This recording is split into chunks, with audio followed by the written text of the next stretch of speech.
there, and welcome to our show, The Shit No One Tells You About Writing. I'm bestselling author Bianca, and I'm joined by Cece Lira of Wendy Sherman Associates and Carly Waters of PS Literary. Hi everyone, today's guest is the author of The Change, a Good Morning America book club pick, Lulu Dean's Little Library of Banned Books, and the groundbreaking YA series starring Kiki Strike. She lives in Brooklyn, New York. It's my pleasure to welcome back Kirsten Miller. Kirsten, welcome to the show. Oh, thank you very much for having me. Thank you for joining us again. I love your books. I love the rage. We're going to discuss all of that soon. For our listeners who are not watching on YouTube, you should actually be watching on YouTube. I'm holding up the cover of the book. It is absolutely glorious. It's actually, I just got the hardcovers yesterday. Oh, they're even prettier. Yeah. Look at that. Oh They're my really goodness. nice. There's something so special about getting your hardcovers for the first time, right? I know. My daughter was like, "Ooh, they're really pretty." Well, can I actually ask, before we actually even go on, so the book we're talking about is The Women of Wild Hill. Did you have a say in the cover? Did you get to pick? Because a lot of the times we don't. So I'd love to know if you had any say in this. I did. Well, so I've kind of made fire my personal symbol. So all of my books, starting with the paperback of The Change, but through Lulu Dean and now The Women of Wild Hill, they've all incorporated fire. But I loved the idea of, the whole book is about a family tree and sort of the secrets and and the gifts and the curses that are passed down from one generation to the next. So it's sort of a nice witchy bonfire that also symbolizes the Duncan family tree. I have had in the past more of a say over covers than I think, I have in the past with my young adult books, but they got a brilliant artist to come in and do this. She knew that I wanted to have something that looked like a bonfire. She knew about the book, so this was what she came up with. And the person who really made the final decision was my daughter, who saw it and loved it, and she has good taste, so we went with her. I love it. And also at the beginning of the book we have the Duncan family bloodline, and I like how the bloodline could be like veins, but also could be like lava, which is the same as the cover image. It could be fire or it could look like lava, which is stunning. So yeah. I did that. I actually made that myself. Oh, in terms of the bloodline? Yeah, no, I love the idea of having it, because the first chapter is called Blood, and it's all about the things that are passed down from mother to daughter. And so, I don't know, it just occurred to me, like, wouldn't it be cool to have a family tree in the form of sort of a blood vessel? Yeah, that's stunning. And like I say, it could be lava as well. So for those of you who are not looking at YouTube, go and look at YouTube. I'm holding it up and it's absolutely gorgeous. And you can see how that's followed through in terms of the cover. Okay, I've gone off on a bit of a tangent. Let me read the flat copy so that everybody knows what we're talking about, and then we'll dive in. There are places on earth where nature's powers gather. Girls raised there are bequeathed strange gift. A few are given power so dark that they fear to use them. Such a place is Wild Hill, on the tip of Long Island. For centuries, the ghost of a witch murdered by the colonists claimed the beautiful and fertile Wild Hill until a young Scottish woman with her own strange gifts arrived. Sadie Duncan was allowed to stay. 5 generations of Sadie's descendants called Wild Hill home, each generation more powerful than the last. Then, in the aftermath of a terrible tragedy, the last of the Duncans, once prophesied to be the most powerful of their kind, abandoned their ancestral home. One of them, Bridget, moved to California and turned her dark gift into fame and fortune. Her sister Phoebe settled on a ranch in Texas where women visit in secret for her tonics and cures. Phoebe's daughter, Sybil, has become a famous chef. Seemingly powerless, Sybil has never been told of the Duncan bloodline. Now Bridget, Phoebe, and Sybil have been brought to White Hill to discover their family legacy. The old one, furious at the path mankind has taken, has chosen these 3 powerful witches to turn the tide. The Duncans will fulfill their destinies, but only if they can set aside their grievances and come together as a family. Dun, dun, dun. Okay, so we're going to get to that soon. We'll discuss the book in more detail, but something I want to discuss first, Kirsten, is how I write from a place of rage. And it's clear you let fury fuel your own writing, and there's lots to fuel it? Because you bring out a book every year to 2 years. Can you talk us through your process from when that fury sets in and you have an idea for a book until it gets submitted to your agent or to your editor? Yeah. So, I mean, it's the last 3 books have come out very quickly. And what's interesting is it seems like I wrote them all very fast, but I actually only wrote Lula Dean's Little Library of Banned Books really quickly. The other 2 took a couple of years, 2 or 3 years to write. But yeah, I mean, it's when you said rage fuels your writing, yes. And that's what I always tell people. The other day, somebody asked me what advice would I give to, aspiring writers. And mine was, you have to write something that you're passionate about. You have to have something, a subject, a vendetta or whatever it is that is going to push you past, all of the self-doubt, all of the pain and suffering that goes into writing on a daily basis. And you have to have it. It has to be a powerful emotion. And for me, rage and revenge are the things that work best. The change was 100% about revenge. And Lula Dean was about really sort of, pushing people like women like me who are from the South to sort of get off our butts and do the right thing that we know needs to be done. So it's just, you have to find that powerful emotion that's going to give you that energy, is going to give you the fuel to get through the doldrums that happen in every writing process. So for me, it's rage and revenge. For you, I guess it is too. But it could also be passionate love. It could be all sorts of different things, but it has to be something powerful. Otherwise, it's just, you're going to peter out somewhere in the middle. It's happened to me before, so I'm speaking from experience. Yeah, so it's interesting that you said Lulu Dean was the one that was fast and then the others were a bit slower. Like, I don't know, some books feel like they arrive fully formed and you're just kind of there to act as a conduit to get the words down on the page. Other books, it feels like, man, you're having to dig and toil and work your ass off to get Yes. anything on the page. Was The Woman of Wild Hill harder? Was it more of a struggle? I wouldn't say it was harder. It did not come out fully formed like Lula Dean did. The change, I really knew what I wanted. So the first draft of the change came out very, very quickly. And then I went back and made a lot of revisions to it and added a lot to it. And that's why it took a little bit longer than I thought it would originally. The Women of Wild Hill I wouldn't say it was more difficult. It just wasn't fully formed in my head. I was really discovering a lot as I was writing, which is a wonderful experience. I love that. I love the idea of getting to know these characters as you're writing. I mean, like, she would do this and you go off onto a tangent and, discover something new. So I would say that it was more of an exploration than Lula Dean, which was me really kind of sort of spilling out thoughts that I had been thinking about for a very, very long time and just hadn't gotten around to writing about. Yeah, it's amazing how every book sort of teaches you how to write it. Every book, you think the next one's going to be easier. And it's, some of them are easy and some of them are just really difficult. So, yeah. It's always different. And each book is its own. It's like having children. Each one of your children is very, is unique and different and wonderful and problematic in their own special ways. Yeah. And, books are very much like that. You kind of have to treat them individually. Yeah, I love that analogy. We'll discuss the ensemble cast a little bit later. In the meantime, I would like to talk about the prologue because we're always saying on the podcast, a prologue needs to add to the story. It needs to be put there very intentionally.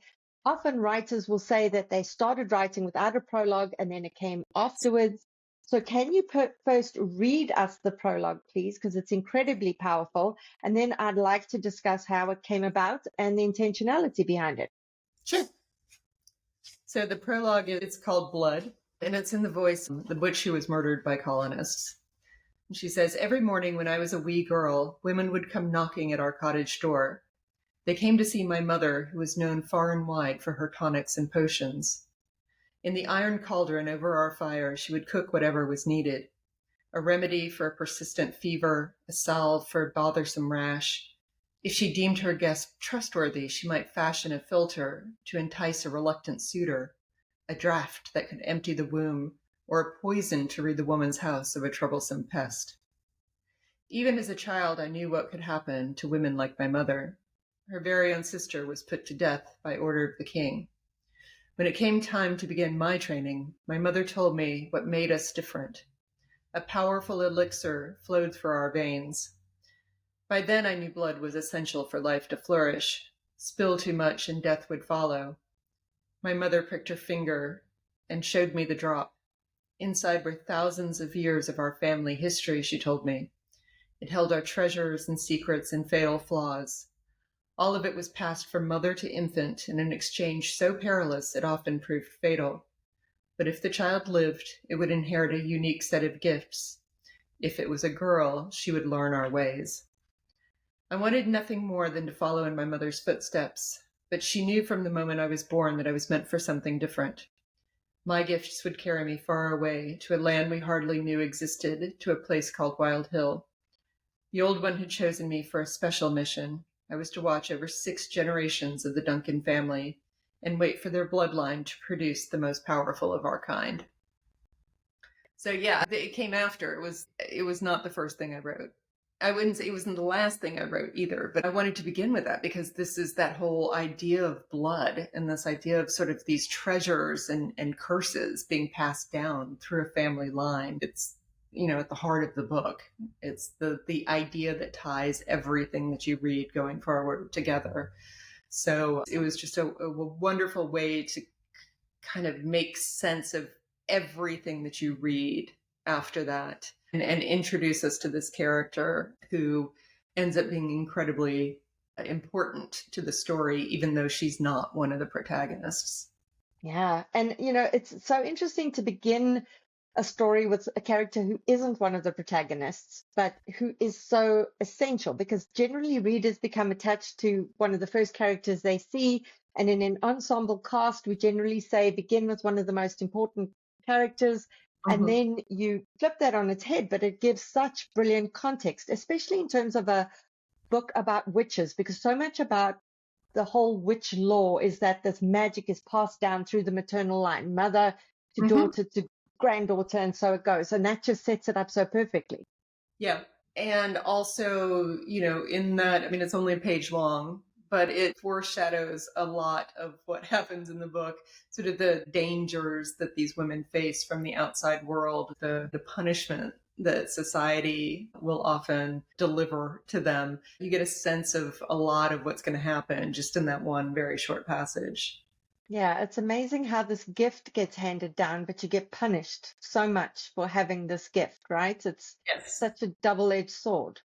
Yes. Yes. This is one of the other sort of themes that kind of recurs throughout the book, is this idea that blessings always come with sacrifice.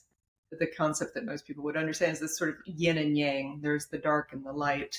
Everything is in balance. And so this idea of gifts being sort of given to these, to these women who've been chosen as special, they've also learned, throughout their childhood, those blessings come with sacrifices as well.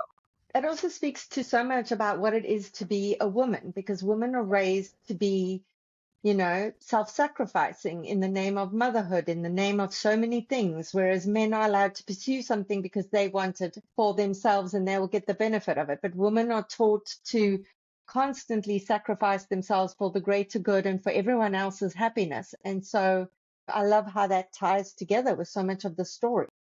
Yeah, there's actually a passage in the book at one point where it's the witch Bessie, which, by the way, I named her Bessie because that is, she's Scottish, and she comes from the time when women and witches were persecuted in Scotland by the king. Yeah, no, there's a part of the book where she talks about how men's sacrifices are sung about. There are monuments built, there are statues erected, and yet every time a woman goes to give birth, she stands right on that threshold of life and death. And a lot of women don't make it, even today. And, these are the sacrifices that we make to keep the world, to keep humankind going. And it's something that we do quietly, without the statues and without the songs and without the glorious epics. But it's every bit as courageous as anything else that's ever been done. And we do it all the time. Yeah, absolutely. So, okay, you break the novel up into parts like Weird Sisters, The Three, etc. How does that help the structure of the story? Was it something that was there up front? Was it as you wrote, you decided to split it up in terms of that kind of structure? Again, I'm thinking about the intentionality in terms of how that helped you frame the story. So the upfront section is where you meet the three modern protagonists. You know, the final two generations of this family are meant to do something. There's a prophecy that's been around for 100 plus years that the final three were going to turn the tide. And so you meet them and you get a sense of who they are and what has happened to them. And then there's a break. There's a terrible tragedy that ends up tearing this family and these final three apart. And then in the second part, you go back into the family's history and you meet the other generations of the Duncans.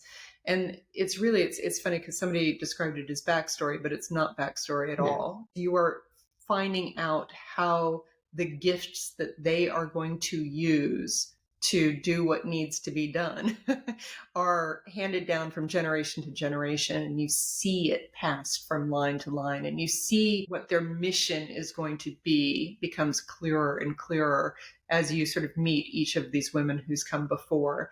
And then by the time you're out of that period where you're sort of learning about the previous 4 or 5 generations, you know what it is that they're supposed to do. And then the third part is them taking action, finally coming together and doing what needs to be done. Yeah, I loved how you jumped back and forth in time. So it's definitely not backstory. It's like multiple timelines. Yeah. And it's like a braided narrative and it weaves together. And we have some chapters in the first person from the old one's perspective that are interspersed throughout. It's like this connective tissue throughout. Did you write it the way we see it now, or did you write it in a more linear way and then decide to move things around in terms of maintaining tension in the story, in terms of what the reader knows and what the reader doesn't know? I knew that I wanted it to sort of to work the way that it does, but it's just, you know, you never get it right the first time. You're constantly moving things around, and especially with these interstitial chapters, which are the witch Bessie talking, but she's basically explaining how this world works. She's explaining sort of, you know, why things are the way they are. And so she's giving this very, very powerful sort of information about how this sort of world of powerful women works, what they're meant to do, and her role in it all. So I knew that that was how I wanted it to work. But especially when you're writing something that has as many moving parts, you end up rearranging things throughout the course of writing. I never, ever just sit down and get it perfect on the first time. And it's not just about the story either. It's about maintaining the momentum and making sure that any lulls in the action are kind of filled in so that you get this sense of the pace, but also, you don't forget any of the main characters. You're constantly sort of moving forward. And that's a tricky thing to do. It does require sort of making sure that everything's exactly where you need it to be. Yeah, it's like a tuning fork. There's a lot of calibration that needs to happen because, you want a lot happening in the present day timeline. And every time you move back, you want to make sure that that is not slowing down the pacing, that it's revealing things that help the narrative move forward. So yeah, I can imagine it's a lot of moving parts. And I want to read just one section here. It's called The Old One. In my time, men believed witches worked for Satan. They didn't think women could wreak mayhem without a man giving orders. They claimed we were doing the devil's bidding when we made the butcher's pecker stop working or the farmer's heifer birth a two-headed calf. Now, when faced with misfortune, most men turn to science for an answer. They don't burn women these days, which I reckon is progress, and often there is a rational explanation for their woes. But sometimes, to be honest, a witch is to blame when their dicks go all soft. I've been around for a very long time and I've eavesdropped on many a learned man. The truth is, women will always confuse them. Witches or not, they're not sure how we work. Women are clearly in league with nature. Even our cycles follow those of the moon. We create life out of little and intuit things that men don't. We terrify them because we possess powers they aren't able to plunder, because they'll never be able to do what we can. They decided long ago to declare us inferior. Oh my goodness, if that doesn't just like sum up everything. How long did that take you to write? Please tell me that took you a while, because I swear if you wrote that in like one sitting like that, I'm going to have to hate you for all eternity. No, I'll tell you what it was. It was something that I worked on. There were a couple of those chapters like that I really am proud of, because they very much, I mean, they explain my view of witchcraft, which I think everybody's got their own definition. I didn't just sit down and write them. These were things that I had been thinking about for a very long time. In fact, the whole idea of this book came from something that I wrote. I was asked to write for an art exhibition where the theme was female. And I was asked to write the opening of this exhibit on that theme. And so I wrote, part of that came from that, and part of it is used elsewhere. But just this idea that we have these powers that men don't, and that the fear of those powers and the sort of insecurity that comes from knowing that they aren't quite as powerful as we are is kind of the origin of a lot of our problems. Yeah. You know what I mean? So it came from that. So it was an idea that I had been thinking about for a long time, and it actually was kind of the inspiration for the book itself. Yeah, it's like the bedrock for it, which was incredible. Yeah. I want to read another one here as well, which again, for our listeners, we constantly talk about curiosity seeds. You know, you need to make the reader actively curious about something so that when they get to it later, it feels like a payoff. And there's just this one paragraph. It's called The Trespasser. 5 years after the girls left, a young man slipped over the wall in the dead of night, snuck into the caretaker's house and walked through all the rooms. He didn't take anything. He didn't rifle through drawers. I doubt he knew what he was after. Then he found it. He stood on Flora's grave with his hands shoved in his pockets and studied the name etched into the stone. I hadn't spoken to a man in almost 400 years. As a rule, I avoided them. But one should allow for exceptions to every rule. I made an exception for him. And it was just over there. And then we move on to the 3. And it just incites so much curiosity. You're like, okay, who is he? Why did she make an exception, etc.? So again, that's something that, did you have to calibrate where you were going to put that? Because it's the kind of thing that needs to be put at the perfect space. Because if it's too late, it's not as effective. If it's too early, the reader might forget it. Yeah, I mean, it's one of those things. It was not in my outline.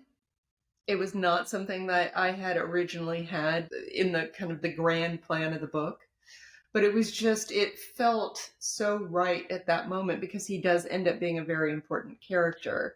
And I wanted him to have the witch's stamp of approval. Yeah. And it was just sort of, it was one of those things that you discover in the course of exploring this world that you're in, these people that you've met. And from everything that had happened, which, you know, would require spoilers to sort of we don't want to give those. Yeah. So I think that I ended up writing that after I got to know who he was, what his personality was like, and it had really fleshed out the events that kind of led up to that moment. It just made absolutely perfect sense that he would break into this estate to try to figure things out, and he would come across the entity that had sort of set the whole narrative in motion. Yeah. So, but I like that. But it's also fun. Like, I love that. You know, half of writing is just keeping yourself entertained. And I've always said that I know something's gone off when I'm bored. And I think originally, like when I first started writing, if I would, you know, get to a point in a book where I was just bored to tears, I would set it aside. I think that's kind of the natural inclination. It's like, this is going nowhere. I'm going to get rid of it. But if you sit back and you think about it and you say, okay, what would I want at this moment? Like maybe the energy has dipped a little bit. What kind of punch can I give at this moment that would, you know, excite me if I were reading, that would make me want to move on to the next chapter? And if you sit back and you think about it, you know, you will often come up with something like that. You know, it's the perfect moment for it. You're like, oh, what the hell's going on? Who is this person? What's going to happen? So, And I love the thought of, moving ahead, then coming back, because that's how I write as well. So, as you get to know things, you're able to come back and plant some curiosity seeds, refer to the person in a way that feels organic, so that when we get to that person, we prepared for them. You've foreshadowed them. The reader is like ready for them. So, okay, mhm. Kirsten, we have time for like one more question. I want to speak about the ensemble cast, people with different powers, differentiating them on the page, naming them. Can you speak a bit about that process? Well, they're all named after goddesses and powerful women, which was, intentional. And also my favorite names. I love Phoebe and Bridget and Sybil and Lilith. But I think I had the names before I had the characters, and each of the names really helped inform who these characters were. Lilith is exactly what you would kind of expect a Lilith to be, and Sadie is very carefree and wild and just sort of completely untamed. But I thought about it. I wanted to. I always had my own family in mind as I was writing this. And that sort of experience of discovering things that had been passed down. And so as I was creating these characters, because they're all related, they're all in this bloodline, I wanted to make sure that they were very different, but you kind of got a sense of where they were getting everything from. It was very much a family. It wasn't just eight, I think it's eight in the end, completely unique individuals who have absolutely nothing in common. They're all informed by this family history. They're all informed by the tragic events that have taken place in their lives. And they all have, these gifts that they've gotten from earlier generations. So as I was coming up with these characters, I was very, very careful to make sure that it felt like a family in the end more than anything. Yeah. And so many of them, who they are is in response to who the other people are, right? Yes. And that's so true in life because we get forged by all the people who we come into contact with. And sometimes we'll become a certain way in response to somebody else's influence over us. So it was really a wonderful exploration of that. Yeah, it's also about how you're not defined by. I think we all grew up in families where we're given labels, Yeah. as little kids, like you're the sweet one and you're the smart one and you're the talent, and as you grow older, it's you find yourself still wearing these labels that no longer apply. And that's what's kind of happened in this family. Yeah. And so it's about how family defines us, but also how it gets us wrong. Yeah. Yeah. And Yeah. then how we correct that as well. Oh, Kirsten, it was wonderful, wonderful chatting with you. For our listeners, the Women of Wild Hill, we're linking to it on our bookshop.org affiliate page. If you get the book there, you support the podcast and an independent bookstore at the same time. Get this book. It is one heck of a ride. I absolutely loved it. And we can't wait to have you back again, Kirsten. Thank you. Thank you so much. Welcome, everyone, to a very special episode of our podcast. I am very, very happy to introduce a guest that I have been wanting to interview for the longest time. I will read her bio. So, Marjan Kamali is the New York Times best-selling author of The Lion Women of Tehran, an instant national bestseller, The Stationery Shop, a national and international bestseller, and Together See, a Massachusetts Book Award finalist. Marjan's novels are published in translation in more than 30 languages. She's a 2022 recipient of the National Endowment for the Arts Creative Writing Fellowship. Marjan holds a bachelor's degree in English literature from the University of California, Berkeley, a master's of business administration from Columbia University, and a master's of fine arts in creative writing from New York University. Her essays have appeared in the Wall Street Journal, Literary Hub, and the Los Angeles Review of Books. Born in Turkey to Iranian parents, Marjan spent her childhood in Turkey, Iran, Germany, Kenya, and the U.S. She lives in the Boston area with her family. Welcome, Marjan. Thank you so much, Cece. Thank you so much for having me. I am especially excited to have you. And, we talked a little bit about this before we started recording, but because, I feel like I have plenty of special connections to your book, but I'll share two.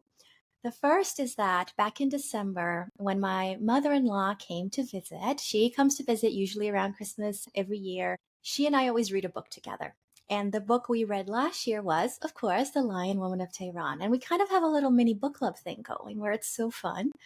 And it's a great way to spend time together and, get to read at the same time, but also get to connect through a book. And we did that through your novel, and it was really special. And it spurred some really interesting conversations. I know she's listening because she listens to every episode. So Anna, thank you for doing that with me. And then, of course, the second connection that I should highlight is that you are Wendy Sherman's client. So everyone knows that I've moved agencies. Marjan, I don't know if you're the first Wendy Sherman Associates author, but yay, if whether you are or not, yay. We're excited to have you. Thank you so much. I'm so excited to be here because I've been following you and seeing your tremendous energy and passion. And I think sometimes you can just tell a person's spirit. And I felt sort of in simpatico, so I'm very excited to be here. And I love that you read the book with your mother-in-law. That is beautiful. Yeah, it's a great way to connect, I think. We just need more connection in our world. Would you agree? I think we do. I would agree. And this is the best way to connect through stories because I feel when people can connect to characters in a book, it's a way of them feeling less alone and seeing just how universal so many emotions and experiences are. And it's kind of the opposite of, I feel, what's being driven today through social media, which is more dividing and more making people feel as though they're in these siloed communities. So it's an antidote to that division. I love that. Stories as an antidote to division. Mm-hmm. That is a great point. So Lion Women of Tehran is your latest novel, but it is not your first novel. Tell us about your experience putting out your first novel versus your most recent one. What has stayed the same, if anything? What is different? Like, take us to that journey. For context, our listeners we have publishing professionals who listen to us. We have, accomplished authors who listen to us. But I feel like it's fair to say that most of our listeners are aspiring authors. They're writing, but they haven't published yet.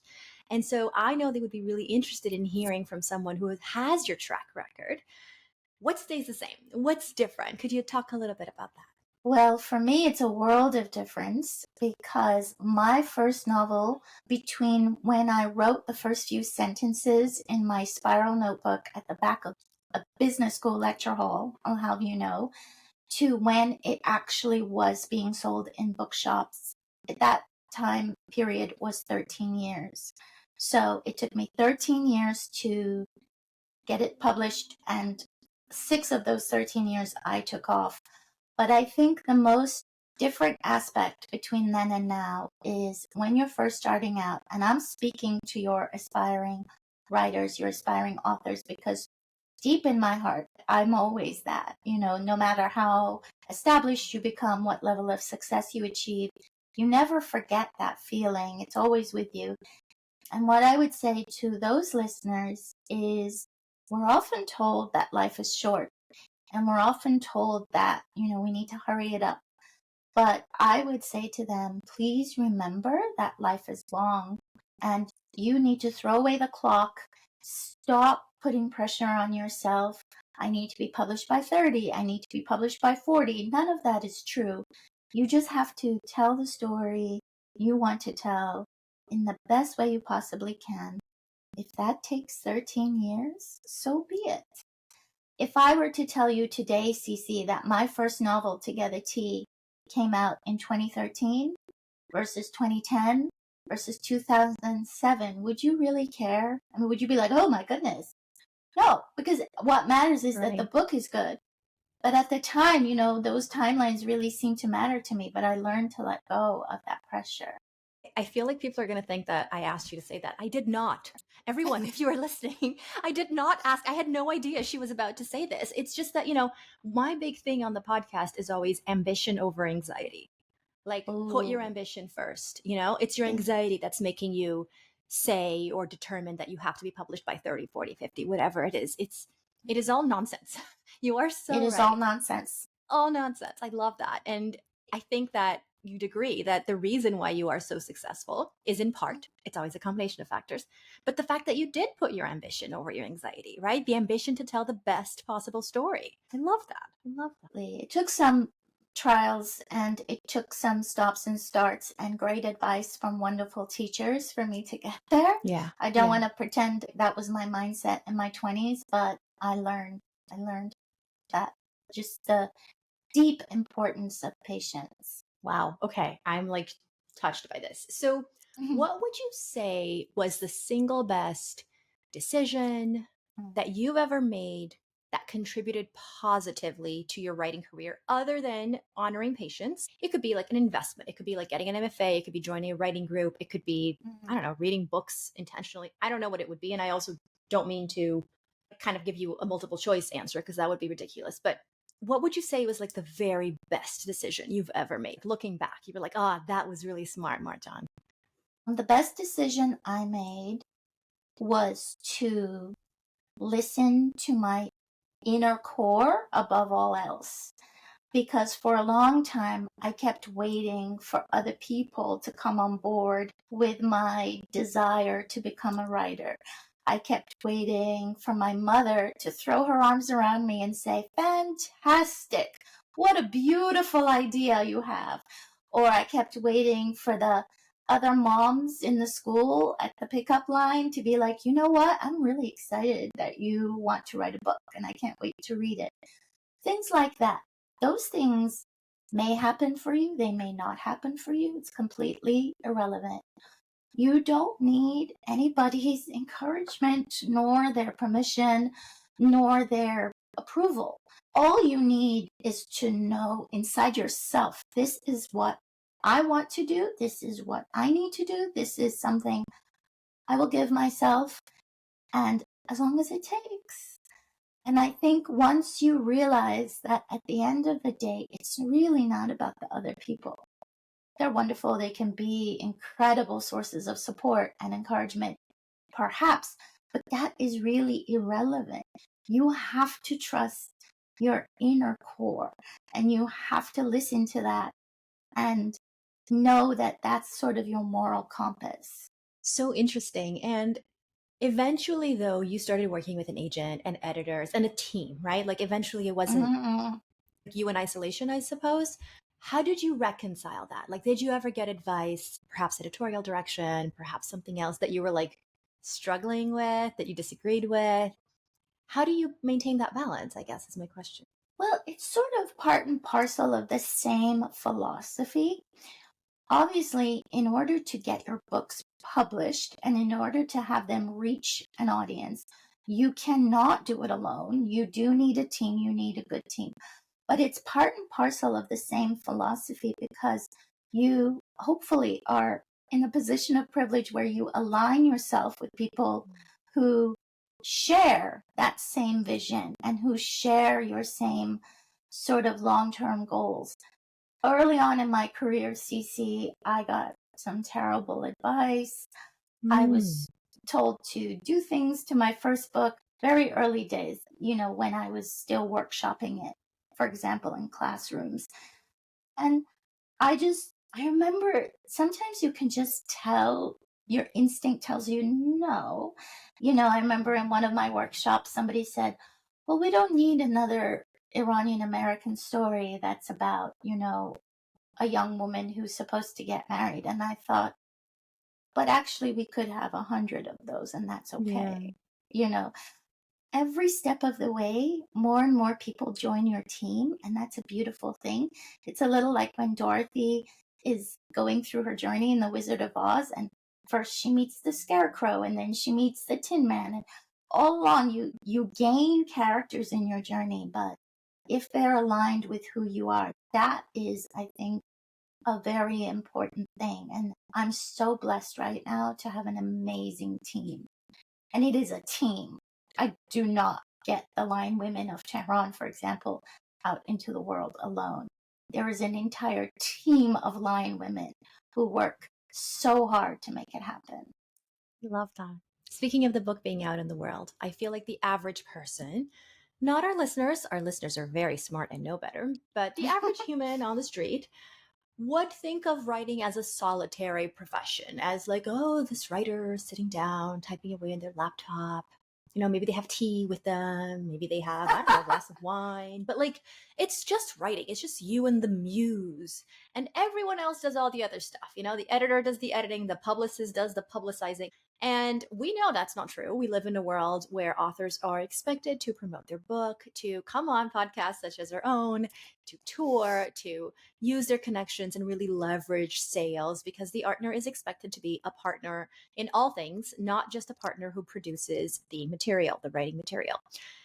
How has this changed throughout your career? And how do you see that part of being a writer? Because you're very good at it. I've heard your videos, you know, like I've seen you speak. You're very good at it. Do you struggle at all? Are you a secret introvert? How do you approach that part of it? It has changed since I first started out, because when I first started out, for example, social media wasn't as huge as it is now. Podcasts were not a thing the way they are now. The truth is that a lot of authors, when they're writing the book, there is a lot of solitary time. You have to be comfortable with being by yourself a lot, but you're not really ever by yourself, because if you're doing the writing, you're with your characters, and you are in usually very interesting company. So, for example, for the Lion Women of Tehran, for 2.5 years, I was writing the first draft. A lot of it was during the pandemic, you know, the lockdown days. And I didn't feel alone, because I was with Ellie, I was with Homa. And then once the book comes out, it's as though you emerge from your little writing cave and you're out into the bright sunshine and into the world, and suddenly there's crowds and you're shaking hands and you're giving talks. I think I'm lucky because I like all of it. A lot of my colleagues, a lot of my friends who are authors, they love, for example, the writing part, but they hate the promotional part. I kind of like both, and I enjoy both. When I'm sitting alone, I'm with the characters, and sometimes it can be very rough because I am very much in this cave. But when I'm out there on book tour and meeting people, God, I adore that too. I cannot tell a lie, because it's as though this magic trick has happened. People come up to me and they talk to me about the characters, and I keep thinking, how did you know about that? Because I was making them up in my room. And then, you know, it's incredibly fulfilling to think that figments of your imagination have touched people and helped shape them and made them even sometimes have a good cry or heal, have a catharsis. So yeah, I do enjoy all of it. And to your aspiring author listeners, I would say, why would you just contain yourself to one aspect of it? It is harder, I think, for introverts, that I get, but it's different when it's your book you're talking about. It's somehow a little easier to go out there. For sure. No, for sure. It has to be easier because, like you said, you're talking about figments of your imagination that through the power of a collective shared consciousness and imagination become real, right? Like it's like you said, it's magic. It's amazing. So on the subject, since we're getting a little woo-woo, which I like, I'm a little bit of a woo-woo person. I am too. Evil eye. Yeah. Evil eye. The evil eye is a big thing in this book, guys. The evil eye. If you've not read The Lion Women of Tehran, what are you doing with your life? Go read it now. I'm not ruining anything in asking this question, but let's just say that the protagonist, Ellie, has heard her whole life from her mother that the evil eye is real and that she should watch out for the evil eye. My question is, evil eye, real or not? So when you've been raised with this concept of the evil eye, even if you can embrace its fallacy and acknowledge it's just a superstition, it's still at the back of your mind, and there's a part of you that thinks it's real. In the Persian culture, the idea of the evil eye is very prevalent. And once it gets into your brain, it's very hard to remove it. And I've learned through meeting readers, it's prevalent in so many different cultures. So many cultures. Yes, I was going to say that. Yeah. Yeah. I mean, it's in so many cultures, believe me. Yeah. And you know what? I think that, I mean, obviously Ellie's mom goes a little overboard, and poor Ellie can't seem to shake that inner insecurity that it creates inside of her. But I think it is partially real. I do. I hope you forgive me. I mean, No, on my good days, I know it's fake. Okay. I just think, how could it be in so many cultures across this globe? That there's a reason. Of course it's real. Like, if you had told me that it wasn't, I'd be like, oh, Marjan, what are you talking about? Like, it's real. Yeah. And by the way, listeners, my grandma has a great recipe to ward off the evil eye. You take salt, okay, and you throw it over your left shoulder. I do this all the time. Okay. Salt, left shoulder. And also try, whenever you think of the person who you think is thinking of you uncharitably, think of them filled with happiness and love. Think of them being imbued by the bluest of lights. Because I believe that everything we put out comes back twice, comes back doubled. And so if we are thinking beautiful thoughts about others, then beautiful thoughts come back to us. And anyway, I have a lot of thoughts on the evil eye. I feel like I love that. I love the tip about thinking of that person with such goodwill. That is very good. And I'm not trying to pretend like I'm not human and I don't have uncharitable thoughts, because I do. I just force my brain. I go, okay, do it intentionally. And I picture the person and I picture them really happy. Like really, really happy, filled with love, filled with like happiness and joy, and to a level like elated, like beatific, right? I think of them really happy and I imagine them being healthy and being filled with love. Filled with love is very important. A person who is filled with love isn't casting the evil eye on anyone else, right? Because they're filled with love. They're too busy doing that. Yes. So very important, very important. Now, I love that. Not to get off track, because our listeners are very much used to my woo-woo ways, but I want to ask about something that's totally different. I want to ask about something that's very practical, very pragmatic, very real. Success. How do you measure success? When you first started writing and you were like picturing yourself as a successful author, I know you were, because every writer does. Did you think, if this happens, I'll be successful? If this happens, I will have made it? And if so, what was the thing or things? Oh my goodness. I thought, if I get an agent, that's it. Yeah. And then I thought, if I publish my first book, that's it. I'll be happy for the rest of my life. And then I thought, if my book wins an award, that's it. Yeah. Or if, but the goalposts keep moving. Yeah. It's human nature. So sometimes my husband makes fun of me, because in my current state, obviously now the ambitions are far loftier. The goalposts have moved. And I'll say something like, oh, I can't believe I was on the New York Times bestseller list only for this amount of time. And he'll say, listen to yourself. Listen to yourself. You thought if you got an agent, that was, you were done. It was great.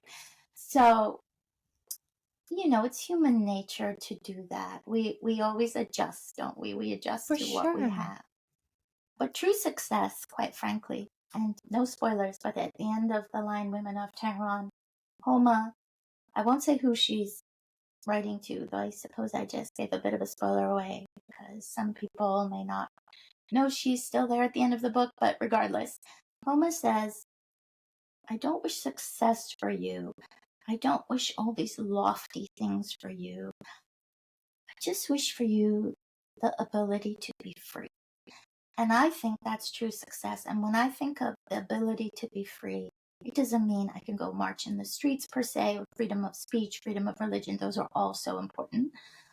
But inner freedom, to be free from constantly worrying about what other people think, or to be free from always, feeling like you have to strive or perform. That's true freedom. So that's real success, I think. Cece, we keep trying not to be woo-woo, and I keep reeling us back into it.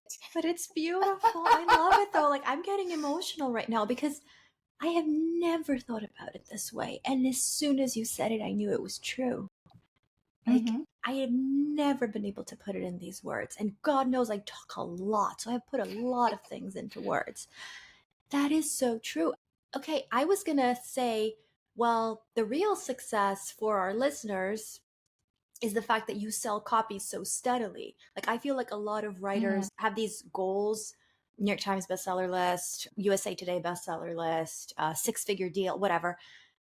And these are all great goals, amazing goals. Please continue to have all these goals, people. But the thing anyone in publishing, agent, editor, publicist, publisher, anyone wants most of all is a book that keeps selling, like a book where every week thousands of copies are being sold. And that's your book. Your book sells thousands of copies every single week steadily, and that is amazing. Now, I had this whole spiel, as you can see, about this, but no, you were so right. Never mind the constant selling, people. Let us listen to Inner Freedom. This is beautiful.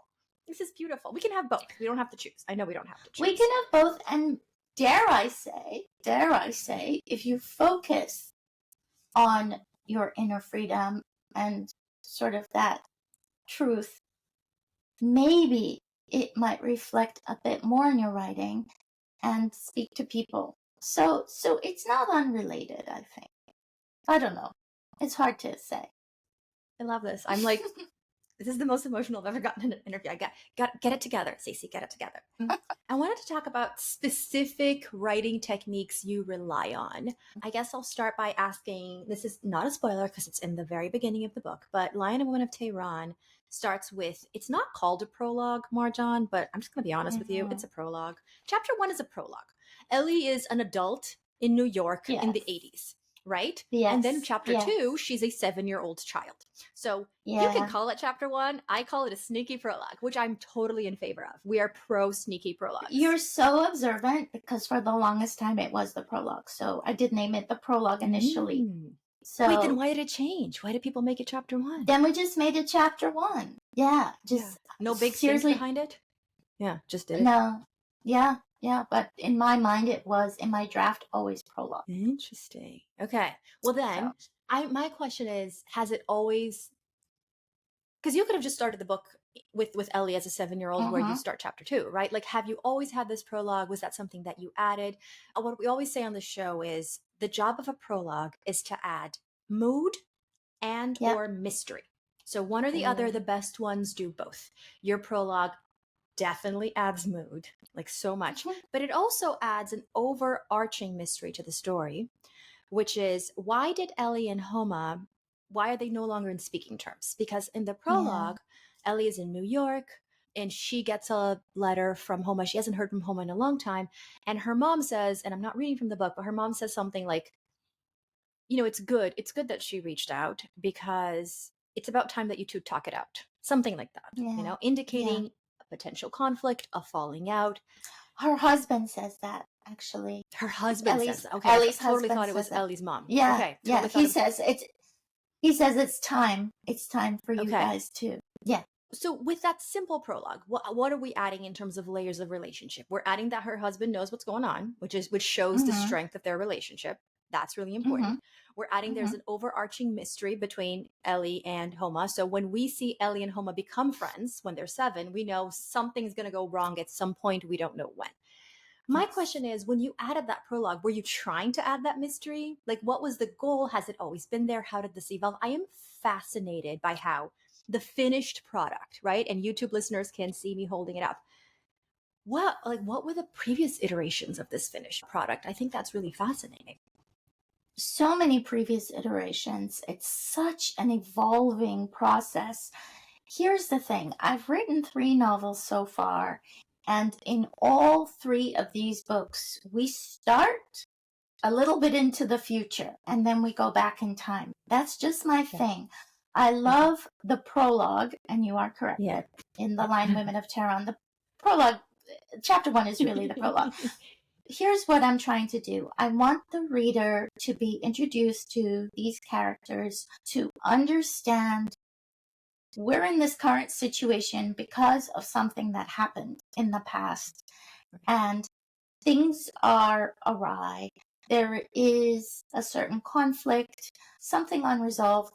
And then what I do is I go back in time and we see what led us here. But then I never ever end the book back where we started. In all 3 books, we get back to where we started. Here we are, back to where we were in the prologue. And then we go further. I love the structure. This is my current structure. I'm not letting go of it anytime soon. Maybe I will one day in the future. But it does for me everything I want. I want the reader to be invested. I want them to be invested right away. I want there to be a question right away. Because I think reading, and ergo writing, is all about questions. You raise a question, and that's in the reader's mind, and then they read in order to find out the answer. And it's not as though they always get a pat answer, but people who read, people who choose to read rather than watch TV or play games on their phone or what have you, they want an interactive experience. If they wanted to veg out, they would sit in front of the TV, and I've done that. There are times I want to veg out. Yeah. That's passive, right? TV is passive. Yeah. Correctamundo. And sometimes we need that, and it does something different to your brain waves. Yeah. But when you read, sometimes, you know, when you are reading a good book, you want to sink your teeth into something, and you want to have that satisfaction of discovery.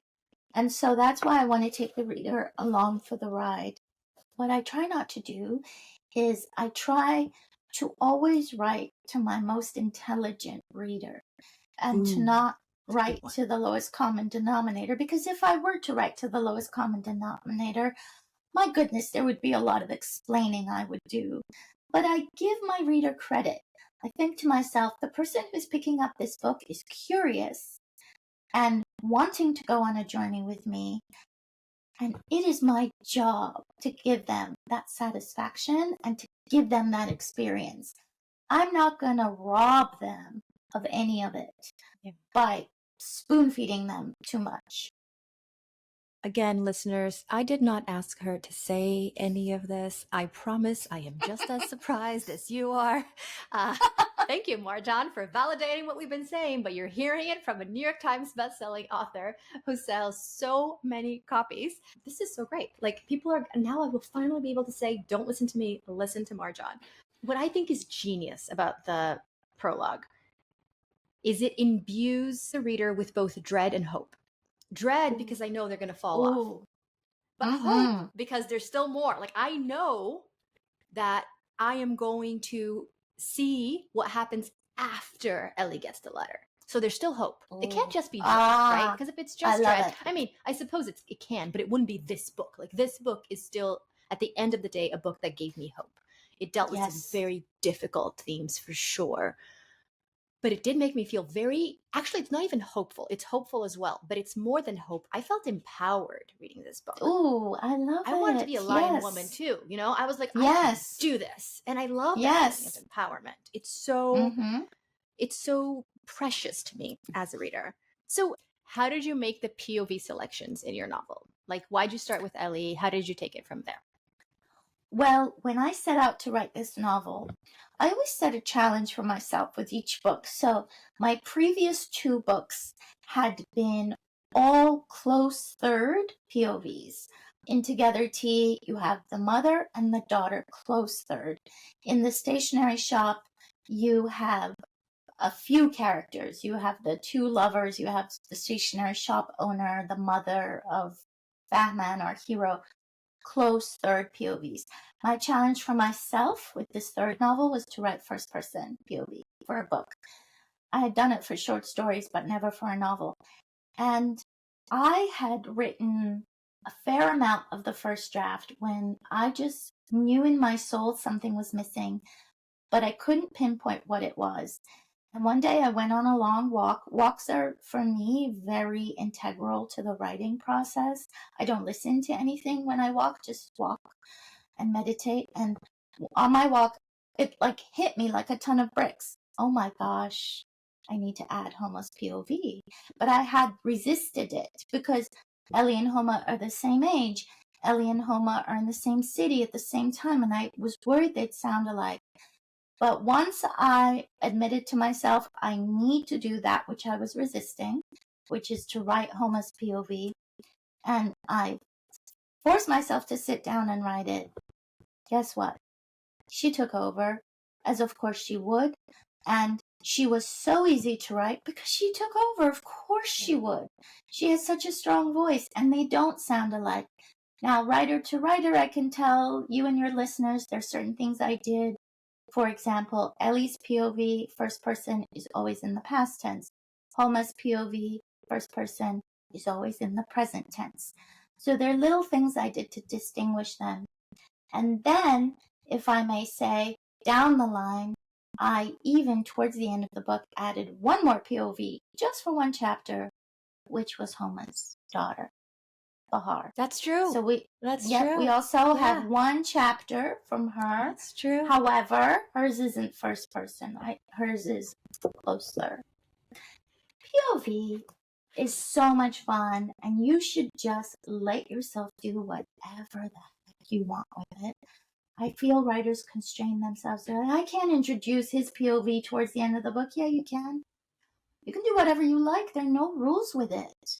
As long as there's some structural consistency, like you can't introduce a POV mid-scene or, mid-paragraph. You can't switch around unless you're doing omniscient.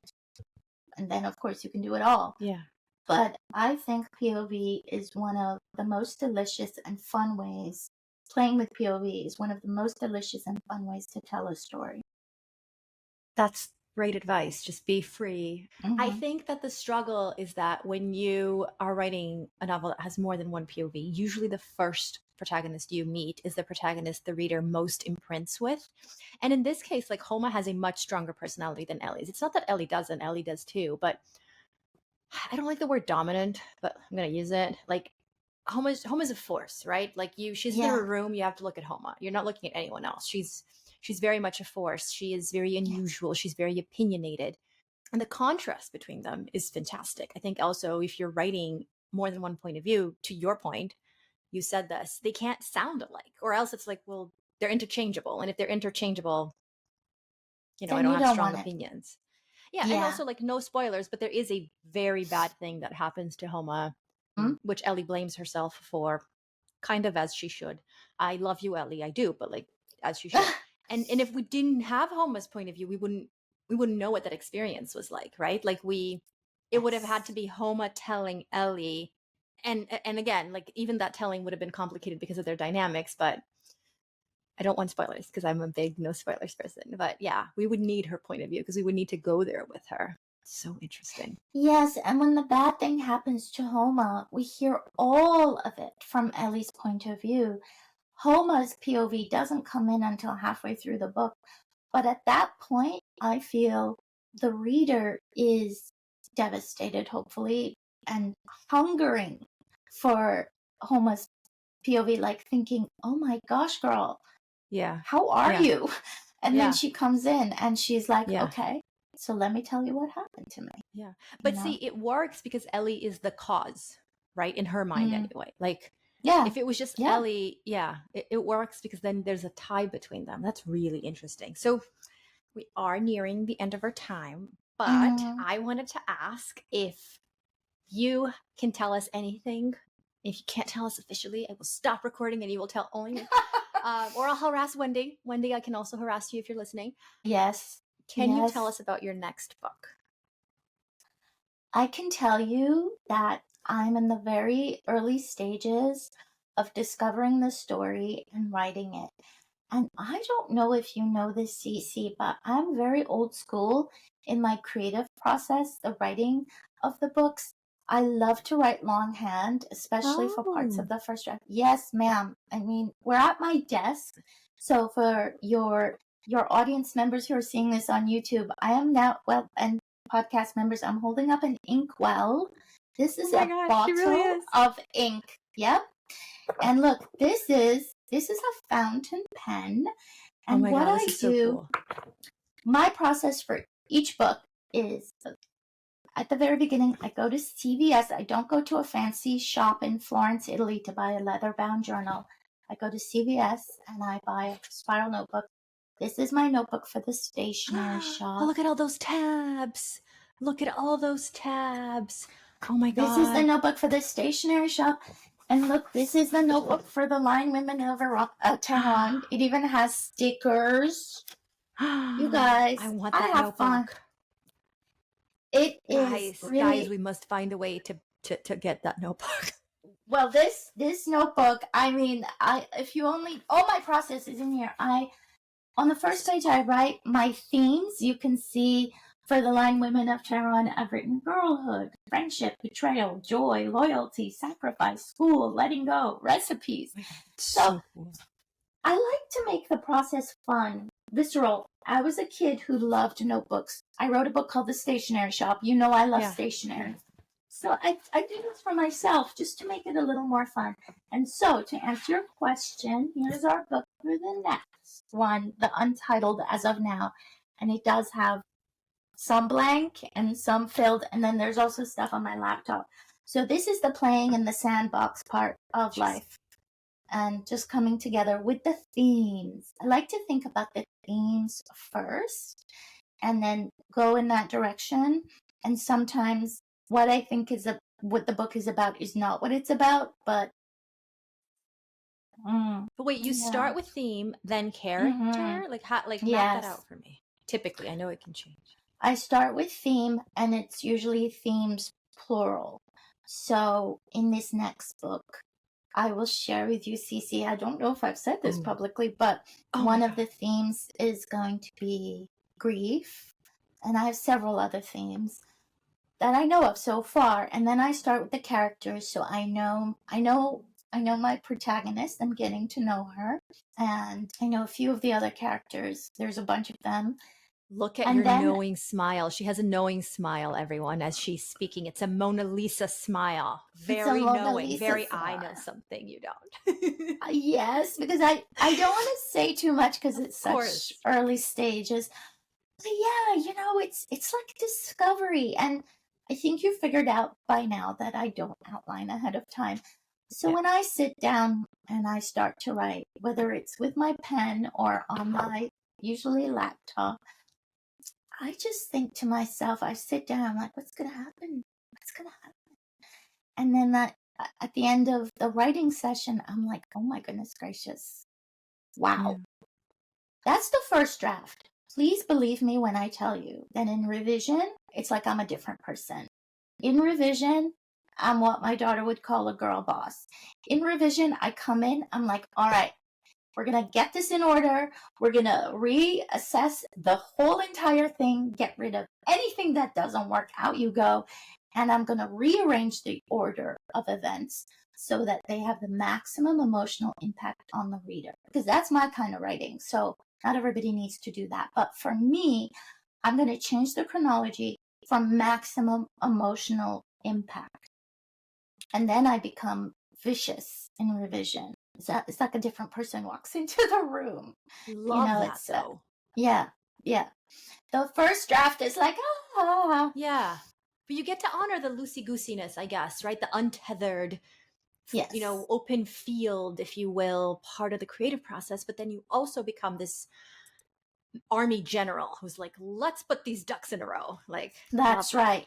That's right. Love that. And then it becomes very intentional, like putting together a puzzle, or I love to say weaving a rug, like a Persian rug. Like the strands are, here's a piece of red, here's a piece of purple, but then it creates a whole Love that. Okay, I'm obsessed. And I want every listener out there to think about reordering your scenes for maximum emotional impact.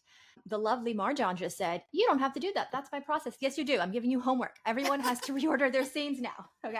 I am not as gracious as Marjan. Let's just put it that way. Just try, play with it. You can always go back to the old order of events if you don't like it. Marjan, as a final question, this is something I ask of everyone I interview. Could you please recommend us a book? It could be a book that you have recently read and loved, or a book that that's maybe on your TBR. A big value of the podcast is promoting storytellers. So this is your moment to plug in a book that you are excited about. Okay, I'm going to plug a book that's out of my usual reading planet. I read a lot of adult contemporary fiction, but I recently read a middle grade. Full disclosure, the author is a distant cousin of mine, but it has stayed with me because it's like a combination of Harry Potter, the old Enid Blyton books, The Secret Garden, A Little Princess, all these childhood classics. It's called Green Wild. And this is coming from a person who doesn't normally read this genre. But you know how some books stay with you? And it's a series. And I just think it's good to sometimes read outside of your normal, genre. And just say, I wonder, what the fans of this kind of genre, what is it they experience? So yeah, I really love that book. I love books that make you just happy to be reading and just like, don't interrupt me. I'm in my joy right now. Yes, because they demand all your attention because they're that good. Yes. I love that. Thank you, Marjan. Thank you so much. This was Thank such you an so honor. much. I want everyone, I'm going to, again, if you're on YouTube, this is when you get to see me holding up Marjan's most recent novel, Lion Women of Tehran. I want to know, as you're listening to this, please share in the comments which cover do you like better, guys. Do you guys prefer the paperback cover or the hard copy? Oh, man, I like both. This is hard. Okay, I'm going to go with hard copy, but I like both because it's really hard. I like the fact that the two friends are in the paper. It's really cute. Know. I feel like they both have very different vibes, but they both work really, really well in capturing the book. So I'm very lucky. Yeah. You really are. And we are lucky too to have you, and your readers are lucky to have you. So thank you. Thank you so much. And to all our listeners, thank you for tuning in. If you have any questions for Marjan, make sure to share your questions on social media, on our Substack. I'm going to be monitoring your comments. So thank you again until we see each other next time. Thank you, Cece. Thank you. And that's it for today's episode. I hope you'll join us for next week's show. In the meantime, keep at it. Remember, it just takes one yes.